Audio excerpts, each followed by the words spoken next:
जी बच्चे, अब हम शुरू कर रहे हैं 5.3.2 exercise question number 6 third part. इसकी स्टेटमेंट है log of 8 base 64 is equal to x/2।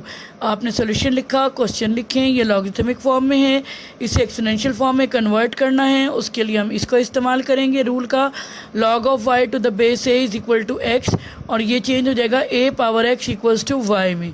यानी हमारे पास क्या होगा, बेस यहाँ आ जाएगी 64 बेस, और जो राइट हैंड साइड पे नंबर x/2 है ये पावर ऑफ 64 बन जाएगा, और जो log 8 है ये 8 राइट हैंड साइड पे शिफ्ट हो जाएगा।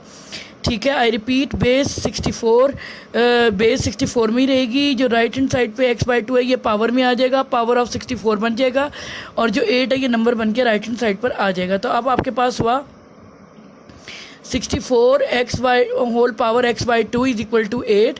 अब 64 की प्राइम फैक्टराइजेशन तीन तरह से है, इसे 2 पावर 6 भी लिख सकते हैं, 4 क्यूब भी लिख सकते हैं, 8 स्क्वायर भी लिख सकते हैं। हमें कौन सी चूज़ करनी है, 8 स्क्वायर, ताकि दोनों बेस एक जैसी हो जाएं, राइट। तो हम ये ज़्यादा सूटेबल है कि हम 64 को 8 स्क्वायर में चेंज कर दें। तो अब आपके पास हो गया 8 square power x/2 is equal to 8 power 1, 8 becomes 8 power 1। यहाँ 2 और 2 कैंसिल हो गया, आपके पास रह गया 8 raise to the power x equals to 8 raise to the power 1। अब देखिए, since a raise to power m is equal to a raise to power n, this implies that m is equal to n। इसका मतलब ये हुआ कि basis अगर एक जैसी हैं तो इसका मतलब है पावर्स भी एक दूसरे के इक्वल होंगी। आप वर्डिंग में भी लिख सकते हैं और इस तरह से शॉर्ट फॉर्म में भी लिख सकते हैं, जो आपको इजी लगे। ठीक है, अब देखें आपके पास किसके इक्वल आ जाएगा, x इज इक्वल टू 1, ये आपकी वैल्यू ऑफ x आ गई, और क्वेश्चन नंबर 6 पार्ट 3 आपका डन हो गया।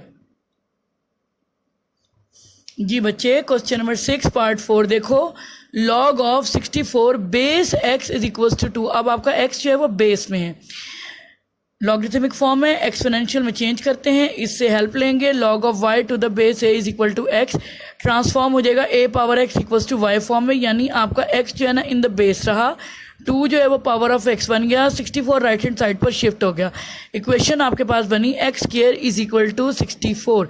अब आपको पता है कि x स्क्वायर है और 64 किसका स्क्वायर्ड होता है, 8 स्क्वायर्ड होता है, राइट। तो आप क्या लिख सकते हैं, 64 को एज 8 स्क्वायर। इक्वेशन हो गई x square is equal to 8 square. अब आपने रीजन लिखी एज पावर्स, तो रीज़न आपने क्या लिखी, as powers are equal so bases are also equal. अब आपकी बेसिस इक्वल नहीं है, अब पावर्स एक दूसरे के इक्वल हो गए, इट मीन्स बेसिस इक्वेट हो जाएंगी। तो अब आपके पास क्या हुआ, x इज इक्वल्स टू 8 आ गया। So what is the value of x in this part, x is equals to 8। जी बेटा, अब हम स्टार्ट कर रहे हैं question number 6 part 5। Statement is log of x to the base 3 is equal to 4। आप देखें, अब आपका x जो है वो यहाँ अटैच है, राइट। तो आपके पास क्या होगा, log of x to the base 3 is equal to 4। Logarithmic form में, एक्सपोनेंशियल फॉर्म में जाने के लिए इससे हेल्प लेंगे। log of y to the base a is equal to x transform हो जाएगा a power x equal to y। मैं फिर बता दूं, बेस a में रहा, x जो राइट हैंड साइड पे ये पावर ऑफ x बन गया, और y जो है राइट हैंड साइड पे चला गया और नंबर बन गया।